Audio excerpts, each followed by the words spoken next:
The profusion of art that we see in the Dutch Republic is just astounding, and the versatility of the painters as well.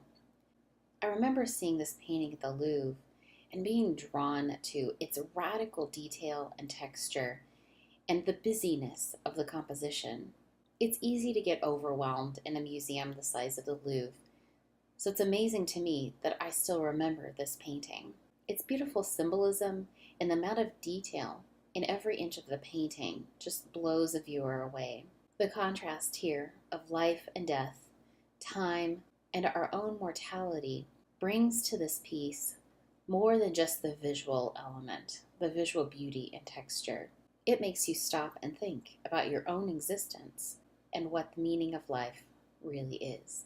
We're going to take a look at three Dutch painters who paint in a variety of genres. Let's begin with Yann Stein. He is a prolific painter, and he best loved genre scenes. And this is an example of an indoor, everyday life, middle-class home during the feast of St. Nicholas. This is perhaps equivalent to our own Christmas time, our own Christmas morning. This is a contemporary photographer who often photographed his wife and depicts Christmas morning in this photograph. The Feast of St. Nicholas was an important holiday in Amsterdam. Yann Stein was born in Leiden and studied there, as well as Utrecht. And Holland was a small country and easy to travel.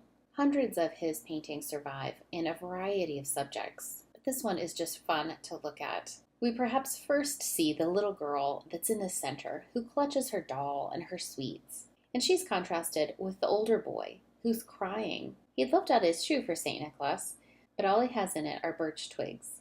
And then perhaps his brother, who is holding the club for playing on the ice, is pointing to his shoe and laughing. This whole piece is full of chatter and talking and movement and noise. There's a pile of bread in the foreground that was made for the feast.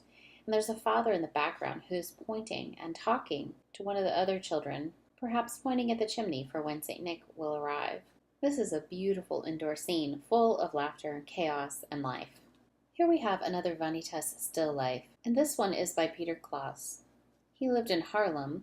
He was probably one of the most important still life painters in the first part of the century in Holland. He has a muted color palette here, and it is chock full of symbolism. This still life is full of mortality references. The skull was one of the most common used for a memento mori. But we also have a watch here that is in the foreground reminding us of the passage of time. We also have a cracked walnut that does the same thing and a turned glass. The walnut could also symbolize that someone was here, cracking the nut, but is now gone. Perhaps one of the most important things to point out is this reflective glass ball, and Claesz has immortalized himself by painting a self-reflection in the glass ball. Here we have Aelbert Cuyp with a view of Dordrecht. He specializes as a landscape painter, but he doesn't necessarily paint super idealized Italian Renaissance landscapes. His are more based in local life, and here he portrays cows and a milkmaid, showing Dutch's important dairy industry. Although Cuyp was known as a landscape painter, he was also a gifted painter of animals. I also saw this painting in the Louvre, and what drew me to it was the simplicity of the subject matter, and then there was writing in the top left-hand corner of the painting, written in the artist's own hand. He paints in beautiful calligraphy letters a verse that talks about this duck. It lived to be 20 years of age in 1647, and she was a prolific layer. This was a really old age for a duck, and she could lay 100 eggs per year. And then he adds the last section we can see here by the date, in 1650, that here, sadly, she died at the respectable age of 23.